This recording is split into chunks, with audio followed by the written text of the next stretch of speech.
नमस्कार, आप देख रहे हैं न्यूज ग्राउंड जीरो। मैं हूं पंकज सोनी।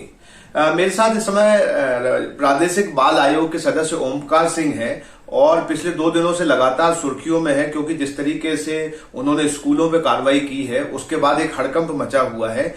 लेकिन जो महत्वपूर्ण बात यह है कि इस जांच के दौरान जब उनका विजिट सागर हुआ तो उनको पर्याप्त पुलिस सुरक्षा नहीं दी गई और इस वजह से कई कार्रवाइयां ठीक से नहीं हो पाई और जो आयोग का दौरा था वो भी कहीं ना कहीं बाधित हुआ है। तो इसको लेकर हम उनसे बात करेंगे कि किस तरीके की वो पुलिस मदद चाहते थे और आने वाले दिनों में सागर में जो पुलिस की जो उन्हें मदद नहीं मिली है उस पर क्या कार्रवाई करेंगे। तो हम उनसे बात करेंगे और भी मुद्दों पर चर्चा करेंगे। आइए बात करते हैं ओमकार सिंह से। आप अभी एक मदरसा देखा आपने, जो स्कूल भी था मदरसा भी था, तो ये इस मामले में जब आप गए तो आपको क्या दिखाई दिया वहाँ, क्या गड़बड़ियाँ दिखाई दी और किस तरीके से मतलब जो गड़बड़ियाँ हैं वो दूर होंगी, क्या कार्रवाई कर रहे हैं उसमें? एक तो ये 8वीं तक की इसके पास मान्यता थी, मगर ये 9वीं 10वीं की क्लास भी चला रहा था। दूसरा, एक वायरल वीडियो 4-5 वीडियो थे जिसमें बच्चे कह रहे थे कि उन्हें 4:30 बजे जगाया जाता है जबकि हम सोना चाहते हैं, और ना जगें तो मारपीट की जाती है, डांट डपट की जाती है। कुछ बच्चे वहाँ से इस कारण से स्कूल छोड़ के भाग भी गए हैं। तो इस वीडियो के माध्यम से हमें जानकारी मिली और हम वहाँ जांच करने पहुँच गए। तो वहाँ जाके देखा तो हमें तो जानकारी स्कूल की थी, तो वहाँ मदरसा चलता हुआ भी पाया गया। जब बच्चों से पूछा उनकी दिनचर्या तो उन्होंने बताया कि 4:30 बजे हम जगाया जाता है, उसके बाद में नमाज पढ़ी जाती है, नमाज के बाद चाय के बाद में फिर हमारी मदरसा की पढ़ाई चालू होती है। उसके बाद 9-10 बजे करीब उन्होंने बताया कि हमारी स्कूल की पढ़ाई चालू होती है। और एक बात और उन्होंने बताई कि 1 महीने पहले तक मदरसा की छुट्टी और स्कूल की छुट्टी शुक्रवार को होती थी, लेकिन सरकार के नियम हैं कि उसके द्वारा जो छुट्टी घोषित की गई है वो रविवार का दिन है और यहाँ शुक्रवार को हो रही थी। 1 महीने पहले हमने कई जगह मदरसों में गए थे तो वहाँ भी शुक्रवार की छुट्टी हो रही थी। जब हो हल्ला हुआ तो यहाँ की छुट्टी उन्हें रविवार को कर दी, मगर मदरसे की छुट्टी वो शुक्रवार को ही करते थे।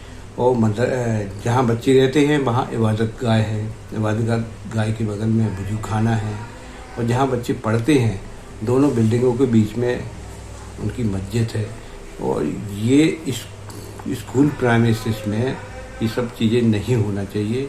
स्कूल प्राइमेसिस में आपने स्कूल की मान्यता ली है तो आप सिर्फ स्कूल ही चला सकते हैं, छात्रावास नहीं चला सकते।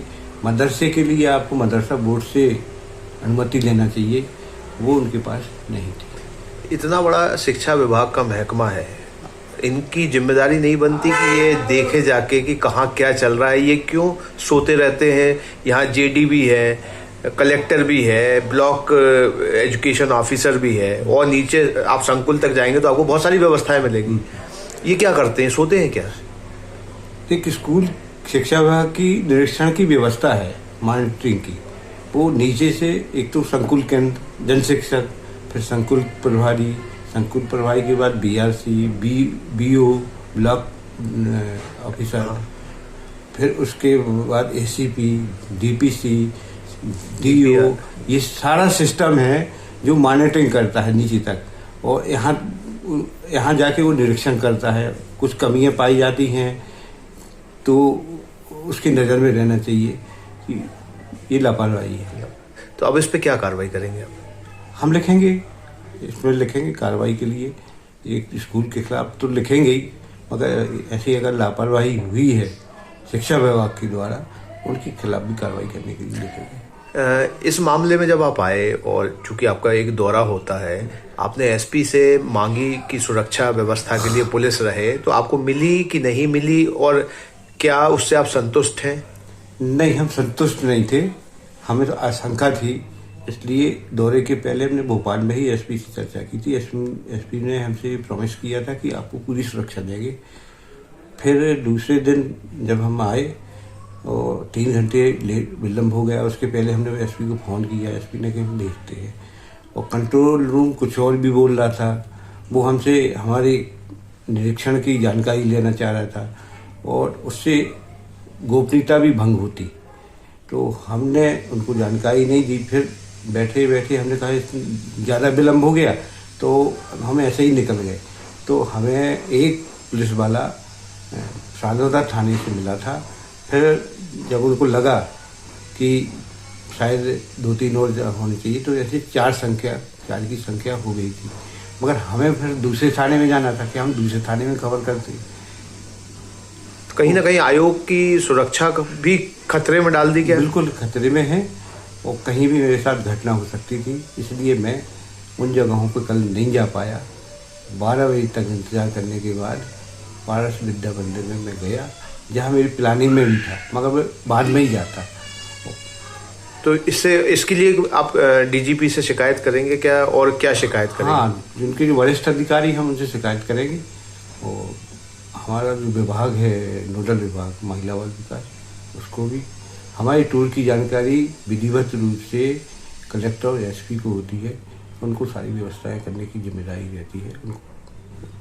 तो जब आपकी एसपी से बात हो गई थी तो उन्होंने क्यों सुरक्षा आपको नहीं दिलाई? एसपी से मैंने ही बात नहीं की, मैंने 4 बार बात की। हमने अध्यक्ष को सूचना दी कि कल ऐसा हुआ है, तो अध्यक्ष ने भी बात की। अध्यक्ष ने फोन से हमें बताया कि हमारी बात हो गई है, तो थोड़ा हम संतुष्ट थे। और फिर सर्किट हाउस में हमने एसपी को लगाया, बोले आप कहाँ हो? हमने कहा सर्किट हाउस में हैं। तो फिर हम वहीं भेजते हैं। नहीं आई तो फिर हम पारस विद्या मंदिर गए, तो वहाँ एक ही कांस्टेबल था। हालांकि वहाँ कोई ज़रूरत नहीं थी सुरक्षा की, जहाँ जरूरत थी वहाँ नहीं मिली, नहीं मिली हमें। तो सागर से आपको निराशा हुई? निराशा हुई। ऐसा मध्य प्रदेश में किसी भी स्थान में नहीं हुआ जो सागर में हुआ। अच्छा, ये स्कूलों में एक बड़ी समस्या है कि जैसे आप स्कूलों का मध्य प्रदेश भर में दौरा करते हैं और उन स्कूलों में छात्र संख्या 5,000, 6,000, 4,000 और शौचालयों की संख्या 10, 12, 15 होती है। तो आपको नहीं लगता कि एक मानव जो है उसके साथ एक इनजस्टिस है कि उसकी जो दैनिक क्रियाओं की ज़रूरत है उसके हिसाब से पर्याप्त बाथरूम नहीं है, शौचालय नहीं है तो उन पे सीसीटीवी लगा हुआ है या जाने नहीं दिया जाता है? तो आयोग को नहीं लगता कि कहीं ना कहीं बच्चों के साथ एक अमानवीय व्यवहार हो रहा है शिक्षकों के द्वारा? बिल्कुल हो रहा है। कहीं कहीं तो क्लासरूम में रूम की जितनी क्षमता है उससे ज़्यादा भी बच्चे मिल रहे हैं। 40 बच्चे से ज़्यादा किसी क्लास में नहीं होना चाहिए। 40, 50, 60 इतने बच्चे मिल रहे हैं। और उस मापदंड में वॉशरूम भी कम है, बढ़ाया जाना चाहिए। कहीं कहीं तो छोटे नर्सरी क्लास के बच्चों से भी साथ में निर्भरता की जाती। मालूम पड़ा कि नर्सरी क्लास 3rd फ्लोर पर लग रही है, जहाँ बच्चे जा ही नहीं सकते। और एक और महत्वपूर्ण बात है कि जो दिव्यांग बच्चे हैं उनके लिए कहीं भी हमने रैंप नहीं देखा। उनके जो वॉशरूम है वहाँ भी रैंप की सुविधा नहीं है। उनका व्हील चेयर अंदर तक चला जाए ऐसे कोई दरवाजे भी नहीं है ना। वहाँ सबसे ज़्यादा दिक्कत दिव्यांग बच्चों को भी होती है। तो इस पे आयोग कुछ करेगा, क्योंकि ये आवेग को रोका नहीं जा सकता और उनके लिए पर्याप्त व्यवस्था नहीं है, इस वजह से जाने नहीं दिया जाता। तो कहीं आयोग करेगा? जहाँ हम अवगत होते हैं ऐसी व्यवस्थाओं से वहाँ हम लिखते भी हैं। अभी जबलपुर में हाईकोर्ट में भी एक बैठक थी, विषय दिव्यांग ही था।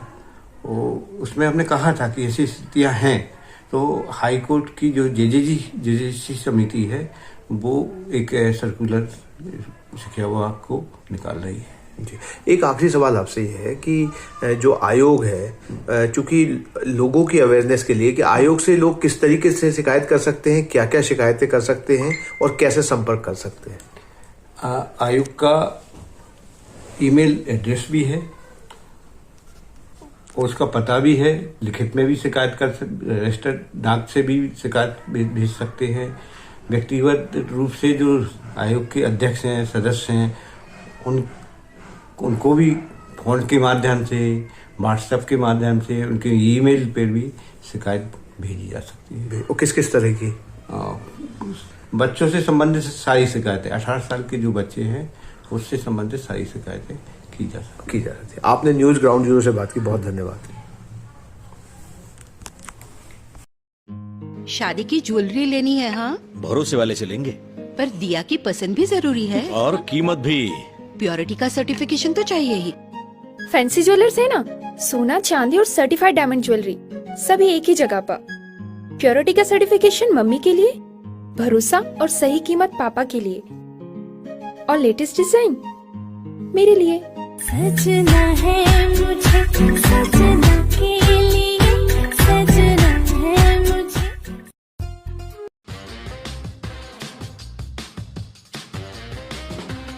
आई वेयर, सनग्लासेस और कॉन्टैक्ट लेंस के सभी लीडिंग ब्रांड्स अब एक ही छत के नीचे। अग्रवाल आई केयर, द्वारका जी कॉम्प्लेक्स, सिविल लाइंस, सागर। शहर से बाहर जाने के लिए वन वे टैक्सी चाहिए या लोकल सिटी के लिए कैब, या फिर एयरपोर्ट पिकअप ड्रॉप की हो जरूरत? चुनिए अपने पसंद की कैब और पाइए बेस्ट ऑफर्स के साथ मोस्ट कंफर्टेबल राइड सिर्फ और सिर्फ 77 कैब्स ऐप पर। आज ही गूगल प्ले स्टोर से 77 कैब्स की ऐप डाउनलोड करें या विजिट करें www.77cabs.com और बुक करें अपनी राइड। क्या आप महंगी दवाओं के खर्चे से परेशान हैं? अब इस चिंता से मुक्त हो जाइए। दवाओं के खर्चे में कीजिए 90% तक की बचत। दवा इंडिया जेनेरिक फार्मेसी के साथ उच्च गुणवत्ता और कम कीमत दोनों एक साथ। 1500 से अधिक दवाइयां उपलब्ध, सभी उत्पाद FDA द्वारा प्रमाणित। हमारा पता है दवा India generic pharmacy, Sugandha complex, Parkota, Sagar. शहर से बाहर जाने के लिए वन वे टैक्सी चाहिए या लोकल सिटी के लिए कैब, या फिर एयरपोर्ट पिकअप ड्रॉप की हो जरूरत? चुनिए अपने पसंद की कैब और पाइए बेस्ट ऑफर्स के साथ मोस्ट कंफर्टेबल राइड सिर्फ और सिर्फ 77 कैब्स ऐप पर। आज ही गूगल प्ले स्टोर से 77 कैब्स की ऐप डाउनलोड करें या विजिट करें www.77cabs.com और बुक करें अपनी राइड।